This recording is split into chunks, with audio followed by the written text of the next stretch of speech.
Hello, everyone. Welcome back to Beyond the Scoreboard presented by RDSE, and I'm your host, Michael Lyons. And last week, we talked about the top 10 point guards and shooting guards coming into the NBA this season. Now, this week, we are going to be doing the top 10 small forwards and top 10 power forwards.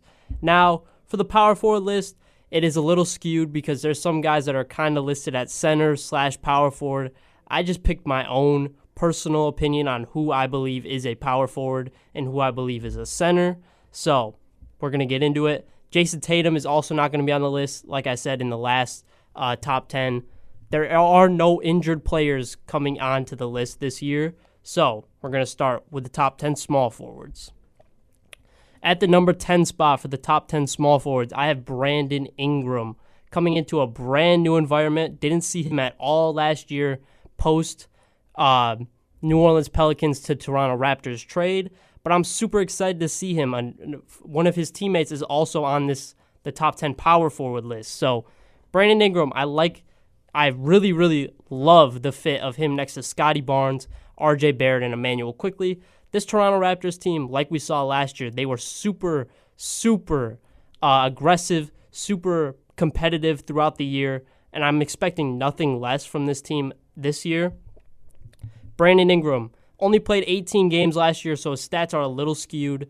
22 points, 5.5 rebounds, 5 assists, 46% from the field, 37% for the three-point line. But his last fully healthy season, the year before, he averaged 20.8 on the New Orleans Pelicans. I really just love Brandon Ingram and what he's going to bring to this Toronto Raptors team, being able to stretch the floor a little bit, create his own shot for a team that has had struggles with people creating their own shot. The last couple of years, it's really just been Scotty Barnes and Emmanuel Quickley just creating their own shot, and RJ Barrett sometimes. But Brandon Ingram is a pure scorer, and I'm excited to see what he's going to do with this Toronto Raptors team. Next up, we have Jaden McDaniels at the number 9 spot. Last year, we saw a jump in scoring for Jaden McDaniels. 47% from the field, 33% for the three-point line, 12 points per game, 5.5 rebounds, and 2 assists, while also giving you 1.3 steals and 0.9 blocks. I mean, Jaden McDaniels, one of the most lengthy defenders in the league. He's an elite defender, and if he can just continue to build on the scoring aspect of his game, this Minnesota Timberwolves team is going to be very hard to compete with. When you have Anthony Edwards, the number 1 shooting guard on my list, Julius Randle, who will be talked about later in this episode, this is going to be another really good year for the Minnesota Timberwolves.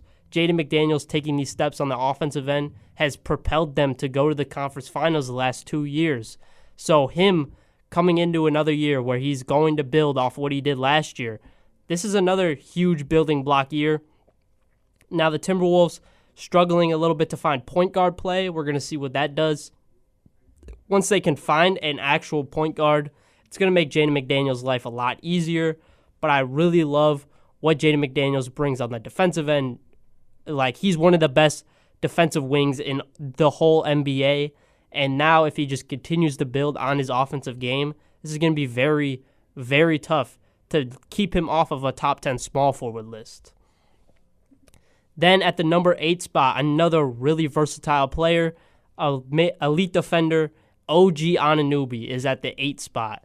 OG coming off a year where he averaged 18 points per game, 5 rebounds, and 2.5 assists on 48% from the field, 37% for the three-point line. OG Anunoby, his first full season in New York, really strong. Obviously go all the way to the conference finals. You come up a little short to the Indiana Pacers, but OG Anunoby and Mikal Bridges, one of the best wing pairings in all of the NBA on the defensive side of the ball. And OG and Mikal just continue to build on their offensive game. OG is a really strong player, and he fits the New York style of basketball. He's going to get in your face. He's going to be aggressive on the defensive end of the ball, and he is so strong and so versatile. He can guard legitimately 1 through 5, and that's something that I put a little bit above Jaden McDaniels. I believe they're very similar players. OG gives you a little bit more on the offensive end, even on a better team. where he's getting less shots up. And personally, OG, I think, is a little bit better of a defender. I think Jaden McDaniels has the length to be even better than OG, but I think OG's strength is the competitiveness and the strength of just his lower body and how aggressive he is on the defensive end. That's why I have OG Anunoby at my number 8 spot. Now, the number 7 spot, Franz Wagner. Now, many people have had Franz Wagner higher on their list just due to the fact that this Orlando Magic team is just continuing to get better and better and better every year. You add an elite three-point shooter in Desmond Bane, it's going to make Franz's job a lot easier. Now, Franz, it's going to be hard. Last year, we saw a little bit of he shot 30% from the three-point line. Now, there was kind of a weird hitch in his jump shot, and he's kind of fixed that in Eurobasket. That was gone completely. But we'll see if that is the case again this year. Shooting 30% on six three-point shots a game, but still, Franz in 60 games averaged 25 points per game, 6 rebounds, and 5 assists, right next to Paolo Banchero, who's, again, going to be on this list, or going to be talked about in this show later on. Excited to see Franz build off his amazing Eurobasket summer, see what he's going to do with the three-point shooting. Now, obviously, I think something with Franz is he did jack up a lot of three-point shots, and I think that's legitimately because this Orlando Magic team had absolutely zero three-point shooting outside of Cole Anthony, maybe. Like, they just really had no three-point shooting. They were one of the worst offenses in all of the NBA. A top defense, though. Franz, no slouch on the defensive end. He's not as strong as Paolo or the guys below him on the list or the guys above him on this list on the defensive end of the ball. But Franz, I think, is in for having a monster year this year and just going to propel this Orlando Magic team further and further and further. Next up, coming in at the 6th spot on my list, I have Jimmy Butler. Now, Jimmy Butler doesn't really put up a lot of the stats like the guys below him or above him do, but you know Jimmy Butler, when he is at his when he's at his best, he is one of the hardest players to stop in all of the NBA. Jimmy Butler, when he goes back to his caring about basketball, when he gets to the playoffs, he's trying to carry these teams. Jimmy Butler is the guy at the small forward position that you don't want to see when you're playing him. Now, Jimmy obviously coasts through the regular season a lot. Now, is that due to him being on the Miami Heat? He didn't really want to be there the last couple of years. Now he's on the Golden State Warriors, where it looks like he's happy. Buddy Hield obviously said we had to get his joy back so he can play better, but averaged 17.9 points per game last year on the Golden State Warriors. Shot 50% from the field, 30% from the three-point line. He's never been an elite three-point shooter, but he can knock it down when he needs to. I'm just excited to see a full season of Jimmy Butler in this Golden State Warriors team because post-Jimmy Butler trade, this was one of the best teams in all of the NBA going down this into the later end of the season. Jimmy Butler was catapulting this team. The defensive side of the ball, having him and Draymond back there is just amazing. You have two guys that can really guard 1 through 5, and this is something that has always been around with Jimmy Butler's career. He's always been an amazing defender. It's just, does he care about the regular season? This year, I'm optimistic. I'm picking him to just be really on his bully this year in the regular season. So that's why I put Jimmy Butler at the 6th spot. And now moving on to the 5 spot, I have Kawhi Leonard. Now, Kawhi dealing with a lot of things right now, which is tough for a guy to deal with. All the kind of tampering, money under the table for Kawhi to stay in Los Angeles and to sign with the Clippers. But when Kawhi Leonard's healthy, there's a chance that he's the number 1 small forward in the entire NBA, and that's saying a lot when you got guys like Kevin Durant and LeBron James on the court as well, playing in your position. But Kawhi, when he's at his best, he's a Finals MVP. He's carrying a bottom team in the Toronto Raptors all the way to the playoffs, and we haven't seen that in a couple years. Now, last year, Kawhi played 37 games, 21.5 points per game, 6 rebounds a game, 3 assists, 50% from the field, 41% for the three-point line. Would have liked to see a lot more in the postseason than I did. Now, obviously, only really was back for like 3 months, so Kawhi probably still wasn't entirely at his best, but he did give us a couple games. And the biggest thing, when Kawhi Leonard's healthy and when he's got it going, there is nobody that can stop him. When he shoots the ball, it's legitimately like he can't miss.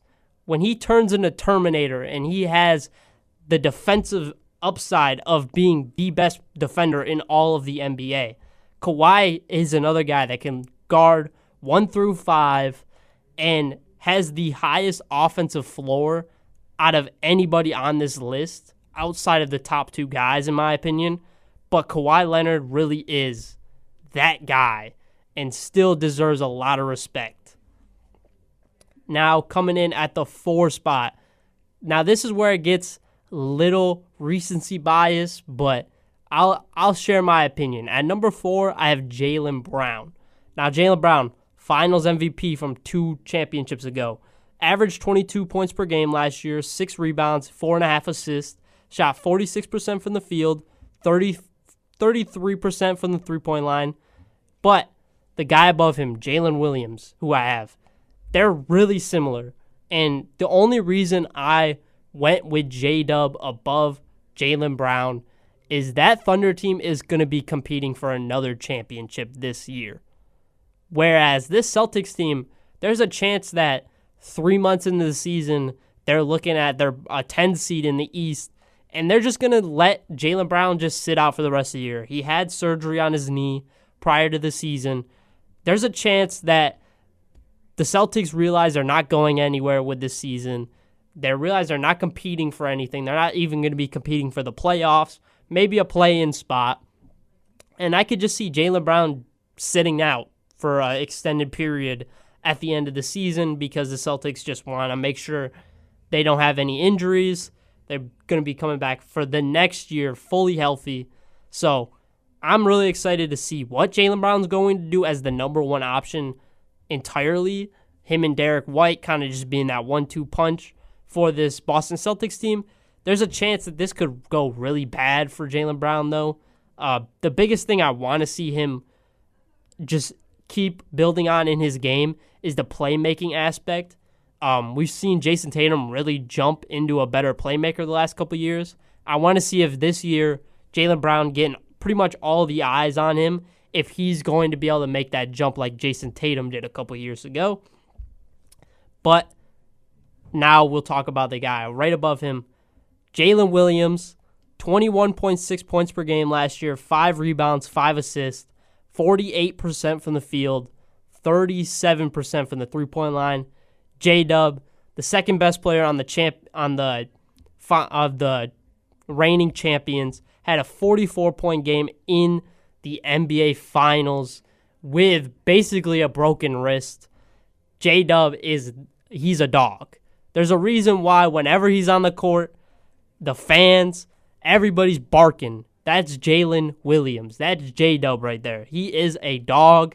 He is super versatile, can guard 1 through 5 again. A lot of these small forwards, they can really guard 1 through 5, and that's something that is so impactful at the wing position if you can guard anybody on the court. J-Dub, he's been able to play small ball 5 before. He's been able to play the point guard when Shea is out and be the primary ball handler and be the primary playmaker. J-Dub can legitimately do a little bit of everything, and I'm excited to see what this Oklahoma City Thunder team is going to do again this year. I mean, coming off a year where they're the reigning champions, everybody thinks they're going to be in that championship hangover like a lot of teams we've seen before. I don't see this. I've said it with the Shai Gilgeous-Alexander, why I had him number 1 at the point guard. This team is so young that so many guys are hungry to just be the best, continue to win championships. They realize that they're in the best position right now to be the next dynasty. With this whole CBA kind of ruining just these powerful teams, kind of splitting teams up, this team is built to be a dynasty for the next 5 years, and they could legitimately win 3 championships in the next 5 years if they stay healthy and everybody stays on the same path that they are on right now of just continuing to fight and continuing to be the best. Like I said with the Thunder when I was talking about Oklahoma, or when I was talking about Shea, there's so many guys on this team that haven't got a shot in the NBA yet that you got to look at and be like, they're going to be fighting for position. They're going to be fighting for time to be on the court. And even though you're J-Dub and you're kind of solidified to the starting small forwards, power forward, however you want to start out the lineup, you cannot be like lackluster. You cannot just sit back and be confident that you're always going to have your spot. Because this team has shown a lot of these young guys can come in and they can prove that you're tradable. And I don't want to see that happen with the Oklahoma City Thunder, but that is a chance. And I think J-Dub is just going to build off that. When your second best player is an all-NBA player and an all-defensive player and an all-star, there's no way he can't be top 3 in his position, let alone you be a top 5 team in the NBA. That's why I have J-Dub at the number 3 spot. Now the number 2 spot, it's really close between the number 2 and the number 1, and it's the older guys that are playing the small forward position. I put Kevin Durant at my number 2 small forward. You know what you're getting from Kevin Durant. The Slim Reaper, Durantula, you know what you're getting from him. And now I'm really excited to see him on this amazing defensive team that is the Houston Rockets. He's not going to have to extenuate a lot of energy on the defensive side of the ball because you got Amen Thompson, Tari Eason, Jabari Smith Jr. just flying around the court, wreaking havoc. KD is just going to be an offensive player in this system for the Houston Rockets. You're not going to be able to attack him. He's already 7 foot tall. He's not a small guard that is just an elite on offense and a subpar defender. KD might be a subpar defender, but he's still 6'11", 7 foot tall. You're not going to run your offense attacking a guy that is at his height and his size. And you know what you're getting on the offensive end. One of the greatest scorers we've ever seen in the NBA. Kevin Durant coming off a year where he averaged 26.6 points per game, 6 rebounds, 4 assists, 53% from the field, 43% from the three-point line. As efficient as ever, and it's just going to be easy for him. And this team is going to have an amazing offense, in my opinion, because of the amount of eyes and the amount of stress teams are going to put on Kevin Durant on the offensive side of the ball. It's just going to make the game a lot easier for Amen Thompson and Şengün, who are just going to be able to work off of Kevin Durant. And Kevin Durant has showed us that he can work with other star players. He can work with role players. So I'm super excited to see what Kevin Durant is going to do on this Houston Rockets team. I already saw some training camp footage. He looked really good. A lot of connections already early with him and Jabari Smith Jr., so I'm excited to see that. So that's why I have Kevin Durant at the number 2. And then the number 1. Is there really much to say? One of the greatest players of all time, LeBron James, is the number 1 small forward in the NBA still. At 40, 41 years old, however old LeBron James is, he's still the GOAT, one of the greatest players in the entire NBA. LeBron James, still the number 1 guy. I think he's going to take a little bit of a step back this year, but he's still going to be the best small forward in the NBA just because of how smart and how capable he is of still coming out and being the best player on any team on any given night. But coming off a year where he averaged 24.4 points per game, 8 rebounds, 8 assists, 51% from the field, 38% from the three-point line. Again, LeBron, Still not an elite three-point shooter, but he's getting slowly and surely better and better from his early days. And I think it's going to come even easier this year with Luka Doncic having a full year in the Los Angeles Lakers purple and gold. I'm excited to see a full year of LeBron and Luka working off of each other. LeBron being able to take a step back and let Luka be Luka. It's going to make the game easier for a 40-year-old LeBron to just get his shots up. Because even though he is LeBron James, he's still 40, and teams like to overlook a guy that's 40 and say, yeah, he's still LeBron James, but we're going to focus a lot of our attention on Luka Doncic.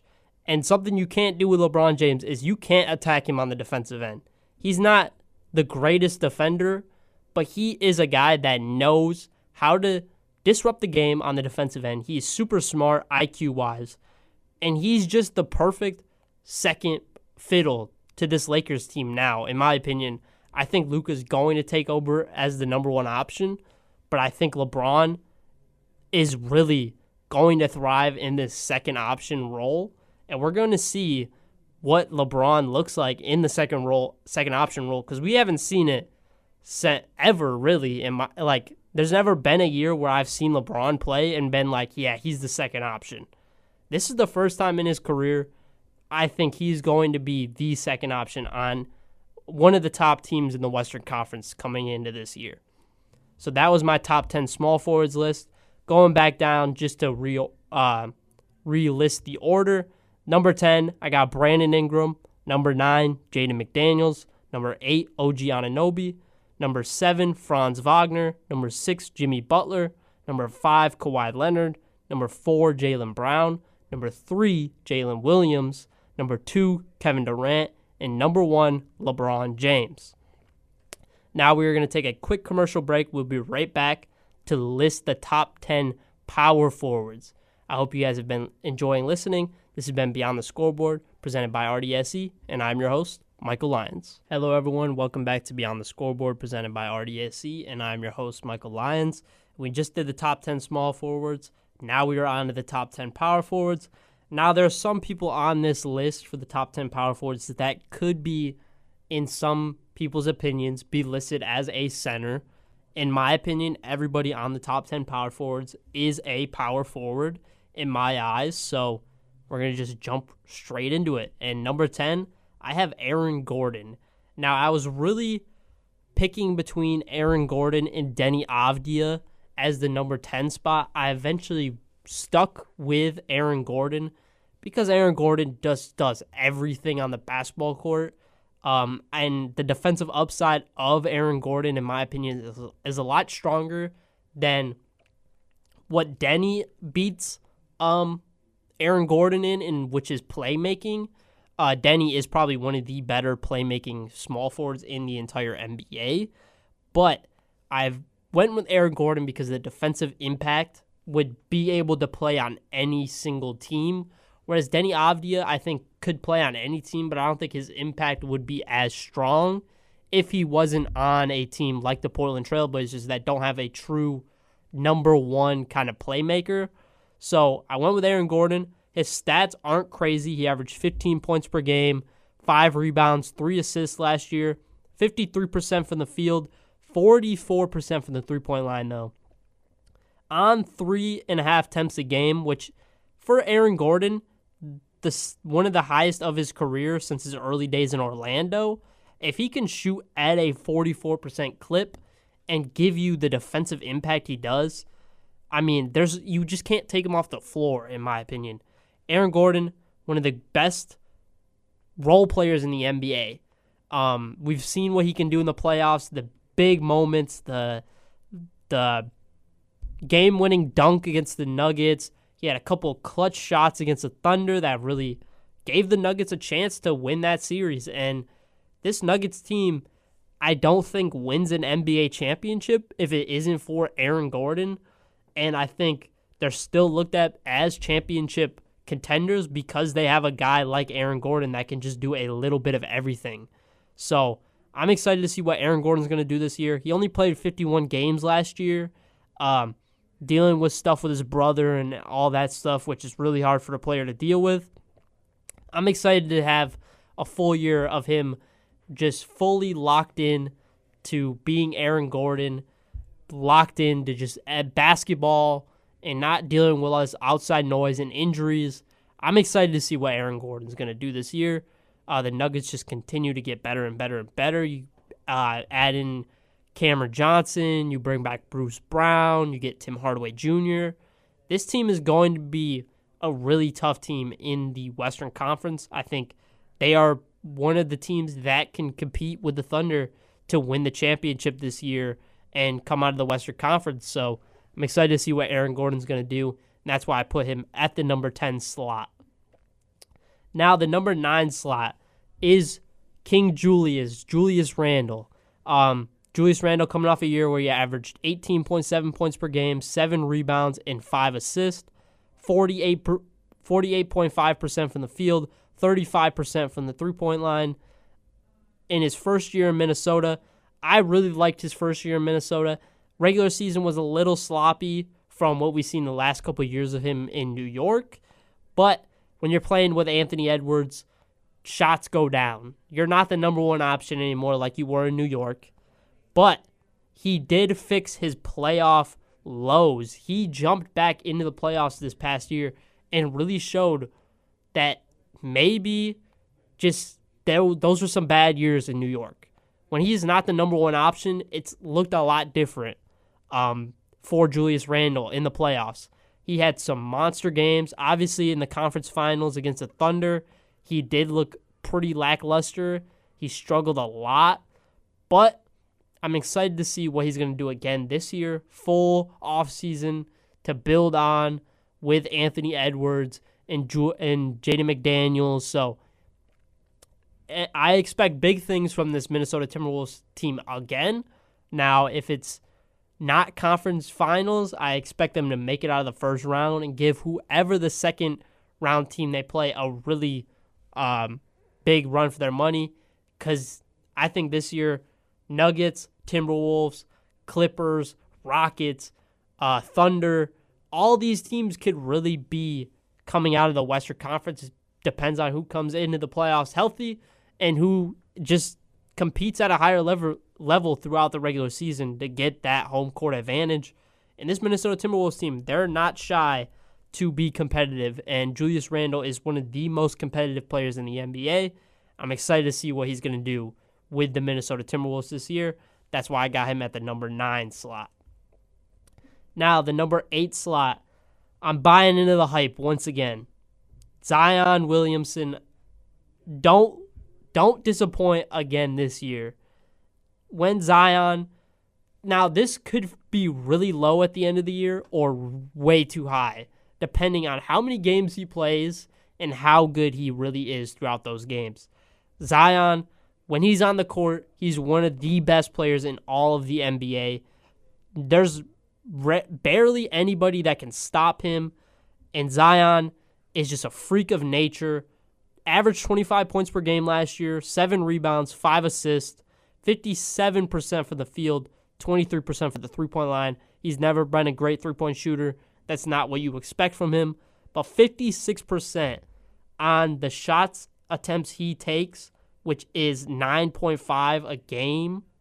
Or he takes 16 and a half shots a game and makes 57% of them. Just an amazing year in the limited action we saw of Zion. And the year before, he played 70 games. He averaged 22.9 points per game on 57% from the field. This is going to be a huge year for Zion if he can stay healthy. They don't have a Brandon Ingram anymore. They don't have CJ McCollum anymore. It's really just Zion Williamson now that you're really looking at. If you're going to tune in to Pelicans games, you're just going to be tuning in to watch Zion. Trey Murphy III, still there, still really impactful. Want to see what he's going to do this year. Almost made the small forwards list, but Zion, I'm buying into the hype once again. Don't disappoint this year. You look like you're at the healthiest you've ever been at in your career. just show us. New Orleans, let Zion rock out. Just let Zion be Zion. Let him play back-to-backs because that's the only way he gets built up to play these games. He's at the best shape of his career doing football and boxing training to just lower his weight and just continue to grow. Zion is about to have a monster year, and there's a chance that he could be a top 4 power forward in the league by the end of this year, top 5 maybe, or there's a chance that he's not even on the list. So we're gonna see what Zion's gonna do. Hopefully, he could prove me wrong for putting him so low on the list and prove everybody wrong, not buying into the hype. Because I'm buying into the hype for Zion, but not putting all my money into the hype. Now, coming in at the number 7 slot, I have Jaren Jackson Jr. Now, this is a guy that some people will label as a center. Others will label as a power forward. I'm going off what this team looks like at their best. I think it has to be with Jaren Jackson Jr. at the power forward. So, fit him in at the power forward's position. I wouldn't be mad at people putting him at the center position either.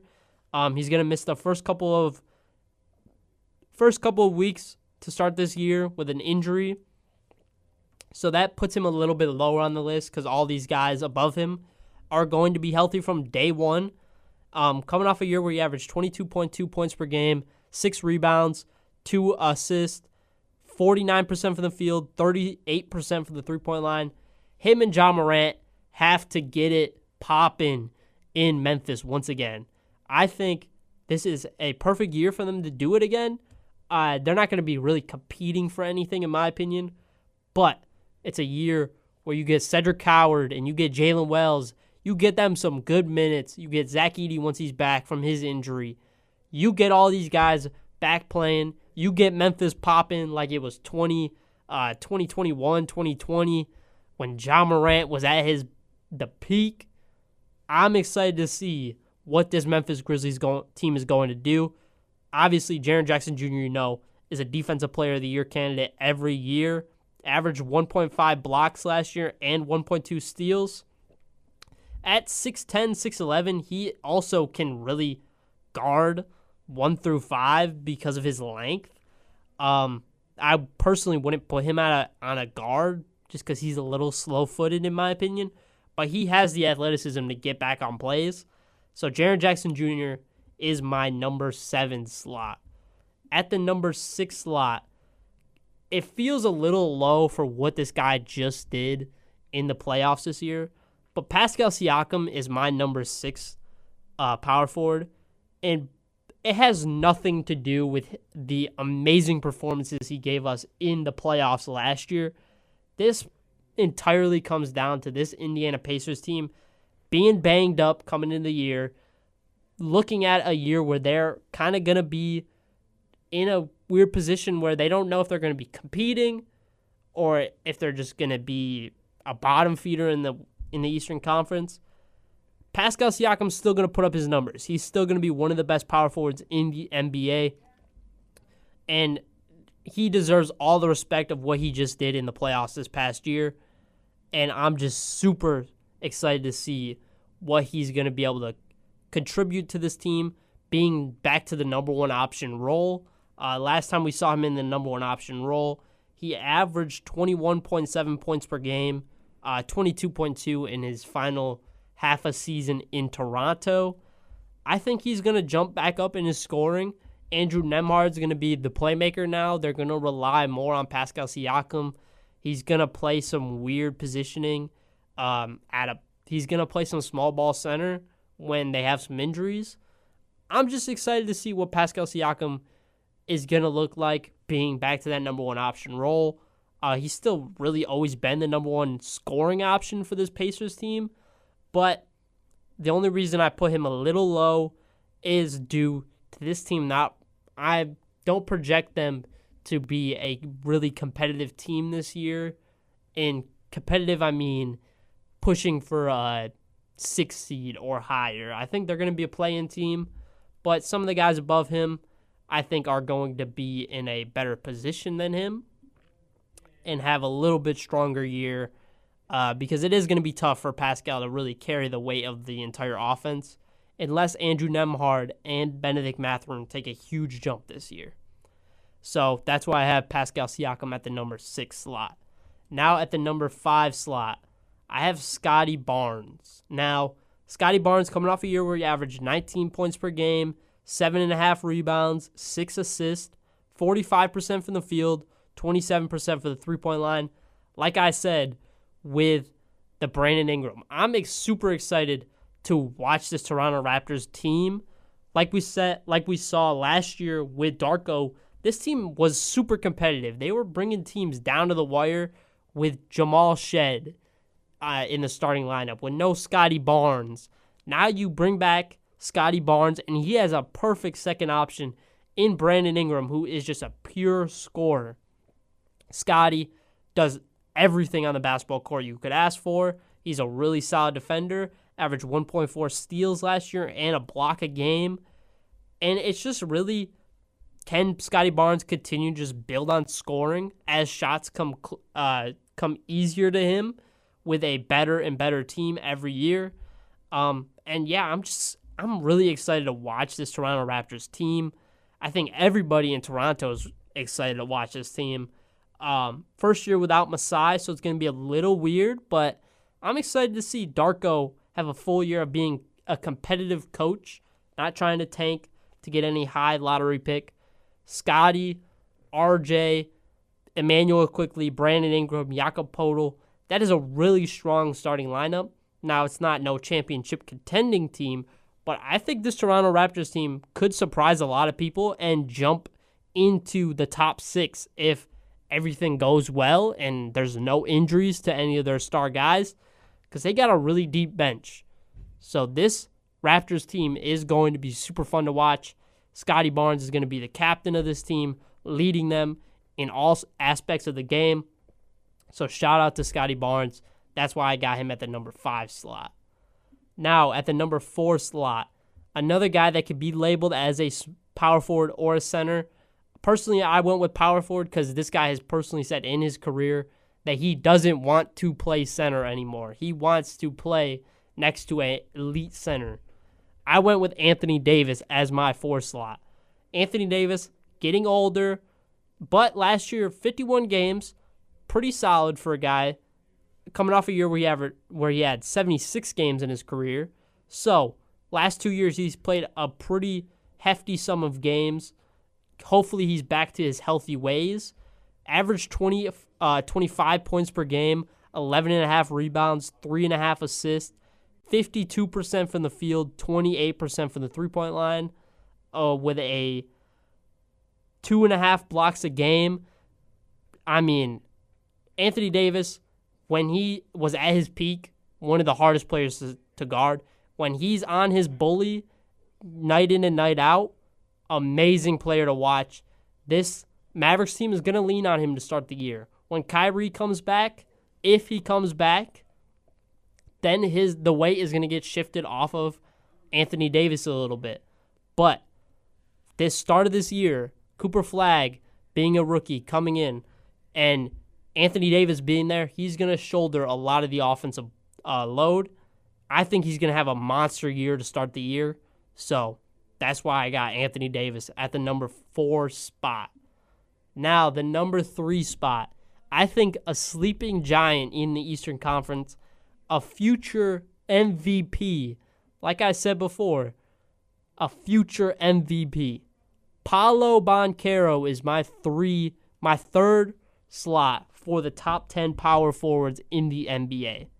Coming off a year where he only played 46 games due to the oblique injury, 26 points per game, 7.5 rebounds, 5 assists, 45% from the field, 32% from the three-point line. Paolo had an underrated year due to the injuries he dealt with. He jumped up in scoring. He jumped up in rebounding. His defense just continues to get better and better and better as he gets older and more mature in the NBA. He's shooting the ball better than he ever has before. Paolo Banchero is going to be a guy to watch out for in a sleeper MVP race this year. You add Desmond Bane. You get Franz back for a full year. This Magic team is going to be really, really hard to beat. And Paolo is the head of the snake when it comes to this Orlando Magic team. Being able to space the floor with Desmond Bane just makes the job a lot easier for Paolo and Franz. And Paolo is going to be an elite scorer in the NBA. If he can build on the three-point shooting that he has to start his career, just gotten a little bit better every year, if he can jump up to 35% from the three-point line this year, this Orlando Magic team is going to be super hard to stop. And Paolo, 6'10", one of the biggest bodies in the NBA. There's not many people that can guard him. He is legitimately a little LeBron James. And he is going to compete for MVPs in the next coming years. And I think this is the year it starts. And I'm going to be tuned into a lot of Orlando Magic games this year. I think they could jump up to a top 6 seed in the Eastern Conference and even a top 4 seed if everything goes right. The defense is still there for this Orlando Magic team. If Paolo jumps into that MVP caliber season like I'm talking that he's going to, Desmond Bane just brings the three-point shooting that they need. This team is going to be one of the best teams in the Eastern Conference. And like I said before, they're a sleeping giant. And Paolo Banchero, if he really gets up on his bully, it's going to be a massive year for the young buck in Orlando. Next up at the number 2 slot, the reigning Defensive Player of the Year, Evan Mobley. Now, I was pretty close to putting Paolo above Evan Mobley just due to the fact that Evan Mobley, does he win the Defensive Player of the Year last year if Victor Wembanyama doesn't go down with an injury? I don't think so. Personally, I also had Dyson Daniels winning the Defensive Player of the Year over Evan Mobley, in my opinion. But can't discredit what he did. 18.5 points per game, 9 rebounds, 3.5 assists, 56% for the field, 37% for the three-point line, and he averaged 1.6 blocks per game and 0.9 steals. He just continues to build on his offensive game. Just 15 points per game his first year, 16.2 his second year, 15.7, then up to 18.5. He was top 10 in MVP voting. Evan Mobley is one of the best defenders in the NBA. Obviously, like we saw, he won MVP this past year, so he deserves all the credit. And I'm excited to see Evan Mobley and maybe him take over the full-time power forward center position. Maybe this Cavaliers team moves on from Jared Allen. I don't think they're going to. It would just open up a little bit more for Evan Mobley, but Evan Mobley is still a dog. This Cavaliers team is still amazing. They're going to be competing for the NBA championship this year. Evan Mobley is my number 2 power forward. And then that leaves the number 1 slot.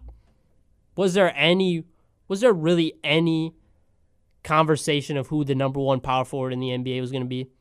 It's going to be the future MVP. He's going to be back to winning the MVP this year, in my opinion. Giannis Antetokounmpo. He's my MVP favorite. I'm going to pick him as my MVP this year. With what he's going to have to do with this shallow Bucks team that is lacking talent, Giannis is going to average 35 points per game. He hasn't done it yet in his career, but I think this is the year where he does average 35 points per game. He's going to be the best player in the entire NBA, and he has been for the last couple of years. Even though he hasn't won MVPs, it's been partially due to his team being pretty limited in what they could do. He's coming off a year where he just averaged 30, 12, and 6.5 assists on 60% from the field. And Giannis isn't just a rim runner anymore. He's pulling up on pull-up middies. He's extending his game. Giannis is going to have a monster year. And I think people are overlooking it a little bit because this Milwaukee Bucks team is kind of bad. I mean, you go out and you sign Miles Turner, but your point guard play is Kevin Porter Jr. and Ryan Rollins. It doesn't matter when you have Giannis Antetokounmpo on your team. He's going to average 35 points per game. He's going to have a monster year. Giannis is going to kill the NBA this year. Giannis is going to go back to his MVP ways. He's not going to mess around with any of this anymore. He's been in MVP talks since his 4th year in the NBA. He's going right back this year. Giannis Antetokounmpo is my number 1 power forward, and he's my MVP favorite this year. And that's all I have to say. That was my top 10 power forwards list. I'll say it once again to relist the order. Starting at the 10 slot, we have Aaron Gordon. Number 9, Julius Randle. Number 8, Zion Williamson. Number 7, Jaren Jackson Jr. Number 6, Pascal Siakam. Number 5, Scotty Barnes. Number 4, Anthony Davis. Number 3, Paolo Banchero. Number 2, Evan Mobley. And number 1, Giannis Antetokounmpo. That was my top 10 small forwards and power forwards list. We'll be back next week for the top 10 centers list. And then the NBA season will be back. It's getting closer and closer. I hope everybody enjoyed listening today. This has been Beyond the Scoreboard, presented by RDSE, and I'm your host, Michael Lyons.